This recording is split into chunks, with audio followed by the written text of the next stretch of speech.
एक तो क्या है, ये भुवनेश्वर ये बहुत ही हमारे लिए एक महत्वपूर्ण स्टेट है और यहाँ से हमारे अनेक नेता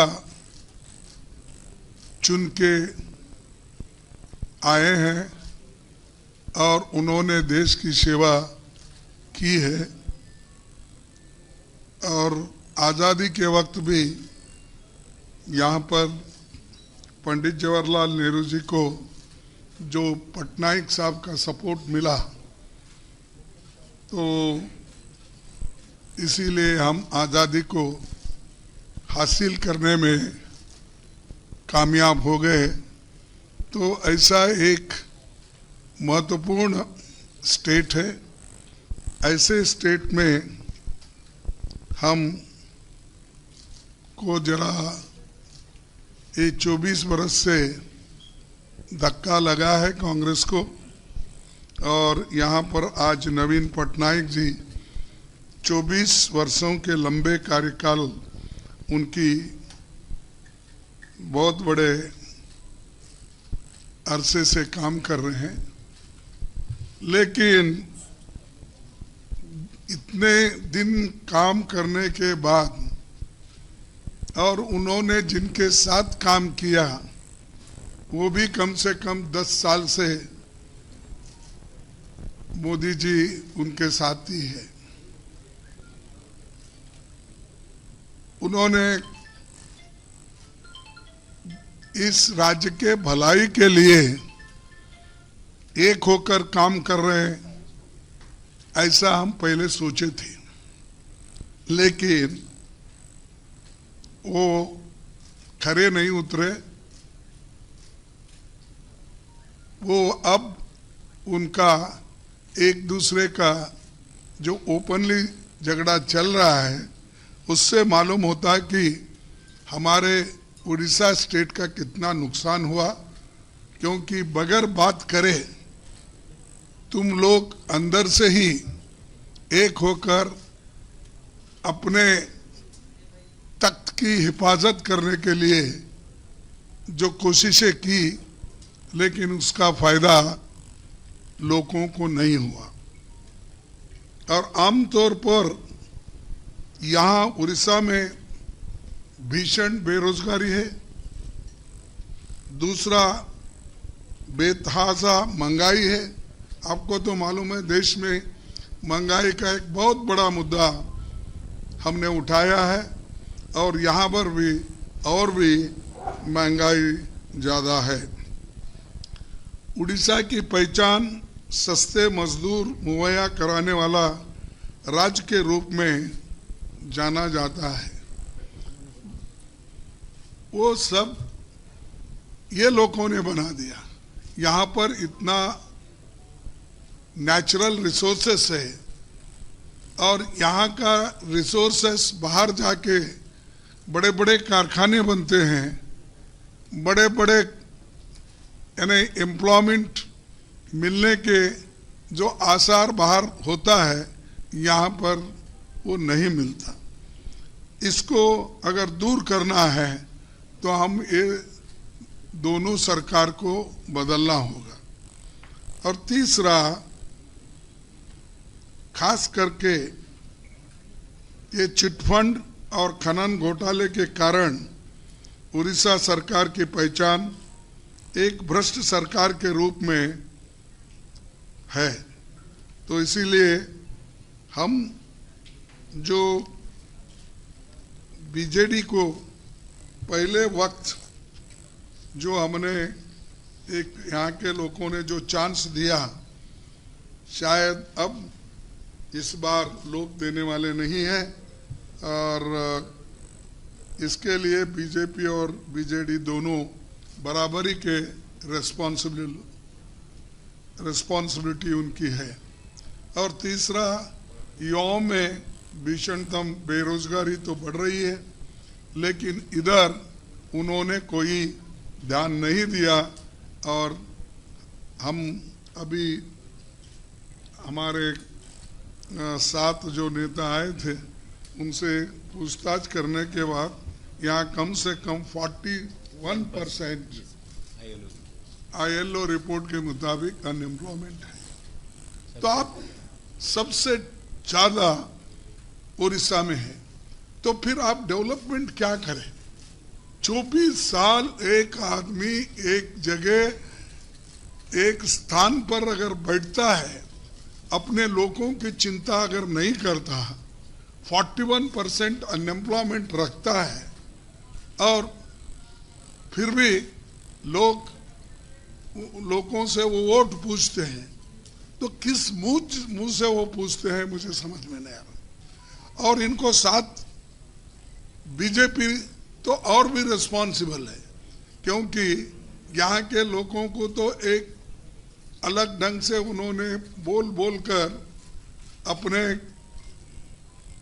मदद करने का तो छोड़ दिया, और यहाँ पर कोई मदद ही नहीं किया, सिर्फ उनके चीफ मिनिस्टर के ऊपर छोड़ दिया।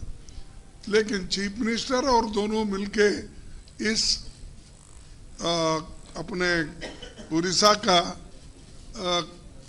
मैं क्या कहूँ कि उड़ीसा को बर्बाद करने में इन दोनों का हाथ है। तो हम ये चाहते हैं कि हमारी सरकार, गठबंधन की सरकार, हम जो एक लड़ाई लड़ रहे हैं, ये तो लड़ाई इसके लिए है कि डेमोक्रेसी को बचाने के लिए, संविधान को बचाने के लिए, और एक होकर इस देश को रखने के लिए, और तीसरा कि जो आज कल हेट स्पीचेस करके समाज में जो डिवीजन कर रहे हैं मोदी साहब, तो उसके खिलाफ भी हमारी लड़ाई है। और ये बहुत से माइनिंग और अदर जो भी नेचुरल रिसोर्सेस है, उसकी यहाँ पर बहुत लूट हो रही है, और बड़े बड़े जो भी प्लांट्स बने, कुछ भी बने, तो पहले के हैं, इनके तो कोई इसमें हिस्सा नहीं है। तो ये मैं इसलिए कह रहा हूँ कि जब आदमी को एक अपॉर्चुनिटी मिलती है तो वो अपने राज्य के हित में काम करना चाहिए, और उसी ढंग से मोदी जी जो आज हर जगह जाके बोल रहे हैं कि मैं 400 पार सीट ले रहा हूँ। अरे 400 पार कहाँ लेते हैं? आप तमिलनाडु में हैं, आप केरला में हैं, आप कर्नाटक में 50-50 हो रहा है, और महाराष्ट्र में 50-50 हो रहा है, और आंध्रा में तुम्हारा कोई नहीं है, वहां पर तो जगन बैठे हैं, और तेलंगाना में ये लोग हैं। कर्नाटक, तेलंगाना, ये अपना केरला, तमिलनाडु, आप कहीं भी नहीं है वहां पर। और यहाँ पर जो ज्यादा से ज्यादा सीटें पहले हमारे इनको मिलते थे, अपना पटनायक जी को, अब यहाँ पर भी वो खत्म होके कांग्रेस ऊपर आ रही। कांग्रेस इसलिए ऊपर आ रही कि ये दोनों के लड़ाई में, और ये दोनों जो इस उड़ीसा को बर्बाद करने में लगे, तो लोग अब रियलाइज करें, तो वो रियलाइज करके आज कांग्रेस को वो मदद कर रहे। उसके बाद हमारी गारंटीज ये है कि मोदी साहब तो बोलते मोदी की गारंटी ये तो पक्की है, सरकारी है बोलते, लेकिन उन्होंने कभी गारंटी नहीं निभाया। 15 लाख की गारंटी उन्होंने निभाई, 2 करोड़ नौकरियां सालाना देने का उन्होंने निभाया, किसानों की आमदनी डबल करने का उन्होंने निभाया, और उसी तरह जो उन्होंने कहा वो एक भी नहीं करे। फिर अब गारंटी बोल रहे, अरे तुम्हारी गारंटी देश के लिए कुछ भी नहीं है। देश पूरा, तुम्हारी गारंटी मीन्स पेट्रोल ज्यादा करना भाव, डीजल ज्यादा करना, एलजीपी करना, उसके बाद गैस का प्राइस बढ़ाना, फर्टिलाइजर प्राइस बढ़ाना, और उसके बाद औषधों का जो दाम है वो बढ़ाना, ये सारी चीजें आप क्या, ट्रैक्टर के ऊपर जीएसटी डालना, ट्रैक्टर के टायर के ऊपर जीएसटी डालना, ये सब तुम्हारे काम। ये है, मोदी है तो ये मुमकिन है। तो इसीलिए हम आज के दिन ये चाहते हैं कि आपके माध्यम से पूरे देश में ये जो हमने एक माहौल तैयार किया है जनता के लिए, और ये लड़ाई जनता की है। जनता खुद लड़ रही है मोदी के खिलाफ। जनता उठी है, नौजवान उठे हैं, वो लोग लड़ रहे हैं। और उसी लिए तो हमने 5 न्याय और 25 गारंटी हमने तैयार की है। खास करके युवा न्याय, नारी न्याय, किसान न्याय, श्रमिक न्याय, और जनगणना के आधार पर लोगों को मदद करना। और उसी लिए तो जातीय जनगणना करके लोगों को जो मदद कर सकते हैं वो करने के लिए हम कटिबद्ध है, हम फर्म है, वैसा हम पूरा करेंगे। उसके बाद में मैंने लखनऊ में कहा था कि कल, तो ये क्या है, जैसा कि हम यूपीए 2 में फूड सिक्योरिटी एक्ट लाया और उससे ही गरीबों का आज पेट भर रहा है, नरेगा का स्कीम लाया उससे ही लोगों को फायदा हो रहा है, उसी के बाद राइट टू एजुकेशन हमने लाया, उसी से बच्चों को, विद्यार्थियों को फायदा हो रहा है। ऐसे कई चीजें हैं हमने किया बगैर बोले। हम कभी नहीं बोले कि हमारी ये गारंटी है इलेक्शन में, लेकिन सत्ता में आने के बाद यूपीए सरकार 1 और 2 में सब कुछ किया। इन्होंने एक काम किया कि नोटबंदी किया, और नोटबंदी होने के बावजूद भी अगर अदानी अंबानी के पास ट्रक भर भर के पैसे निकल रहे हैं, टेम्पो में अगर पैसे निकल रहे, तो ये लोग क्या कर रहे थे, नींद कर रहे थे। अपने ही लोगों के पास पैसे है, तुम खुद बोलते, फिर काला धन कैसा आया, कहां से आया? तो ये बोलते एक, करते हैं एक, इनको कोई जनता की चिंता नहीं। इसीलिए हम अब 10 केजी जो 5 पहले उन्होंने घोषणा की थी, लेकिन हम इससे पहले भी 35 केजी तो हम सबको देते थे, और हमने जो शुरू किया इसमें फिर हमने एडिशन करने का सोचा, और ये 5 केजी के बजाय 10 केजी हम करेंगे।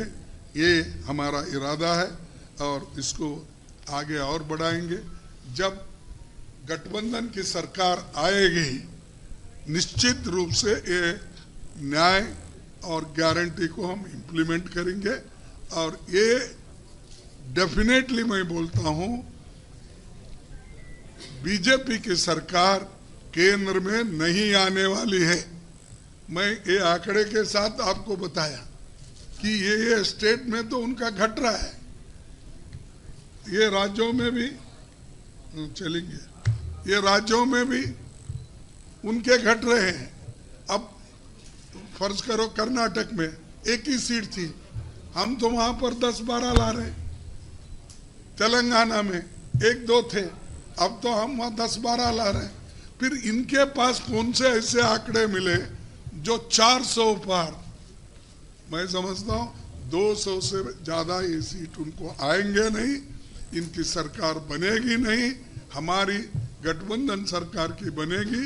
हमारे पास उतने नंबर है उनको रोकने के लिए और सत्ता से बाहर करने के लिए। इतना कह के दोस्तों मैं आपसे विदा लेता हूं। अगर कोई 1-2 प्रश्न है तो आप बोलिए। देखिए,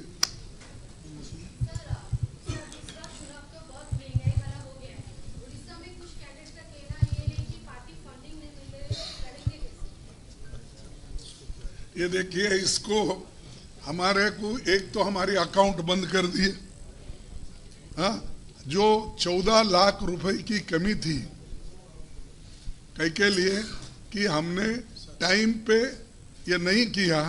एक मिनट भाई, टाइम पे हमने रिटर्न नहीं भरा और उसमें 14 लाख नहीं दिखाए, तो उन्होंने ये कहा कि तुम 14 लाख नहीं दिखाए, इसीलिए 135 करोड़ रुपए का उन्होंने हमारे ऊपर पेनल्टी लगाया और हमारे ट्रेजरी को ताला डाल दिया, बैंक अकाउंट बंद कर दिए। तो ये लेवल प्लेइंग ग्राउंड तो नहीं है, ये तो सताने का है। और हम गरीबों के तरफ है, हम तो कोई अमीरों के तरफ नहीं उनके जैसा। और ये तो स्टेट ऐसा है, शेड्यूल कास्ट, बैकवर्ड, आदिवासी, ये सब मिलके मैं समझता हूँ 92% होगा। इतना बड़ी संख्या में रहते हुए भी यहाँ के लोग किस वजह से ये देते हैं मुझे मालूम नहीं, लेकिन अब तो सबको समझ गया है।